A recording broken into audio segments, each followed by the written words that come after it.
ഇന്ത്യയിൽ കോവിഡിന്റെ പുതിയ വകഭേദം വ്യാപിക്കുന്നു. XFG എന്നാണ് പുതിയ വകഭേദത്തിന്റെ പേര്. ഇതുവരെ 163 പേരിലാണ് ഈ വകഭേദം കണ്ടെത്തിയത്.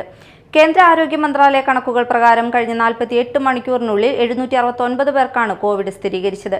ഇതോടെ ഇന്ത്യയിൽ സജീവമായ കോവിഡ് കേസുകളുടെ എണ്ണം 6000 കടന്നു.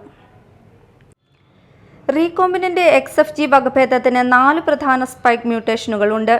കാനഡയിൽ വകഭേദം സ്ഥിരീകരിച്ചതിനു ശേഷം ആഗോളതലത്തിൽ കോവിഡ് അതിവേഗം വ്യാപിച്ചതായി ദി ലാൻസെറ്റ് ജേണലിലെ ഒരു ലേഖനം പറയുന്നു. മഹാരാഷ്ട്രയിലാണ് ഏറ്റവും കൂടുതൽ XFG കേസുകൾ, 89 എണ്ണം റിപ്പോർട്ട് ചെയ്തിരിക്കുന്നത്. തൊട്ടുപിന്നിൽ തമിഴ്നാടാണ്. 16 കേസുകളാണ് തമിഴ്നാട്ടിൽ റിപ്പോർട്ട് ചെയ്തത്. കേരളം 15, ഗുജറാത്ത് 11, ആന്ധ്രാപ്രദേശ്, മധ്യപ്രദേശ്, പശ്ചിമ ബംഗാൾ എന്നിവിടങ്ങളിൽ 6 കേസുകൾ വീതവും റിപ്പോർട്ട് ചെയ്തിട്ടുണ്ട്. ഇതിൽ 159 കേസുകൾ മെയ് മാസത്തിലും ഏപ്രിൽ, ജൂൺ മാസങ്ങളിൽ 2 വീതം കേസുകളുമാണ് റിപ്പോർട്ട് ചെയ്തത്. രാജ്യത്ത് കേരളത്തിലാണ് കൂടുതൽ രോഗികളുള്ളത്.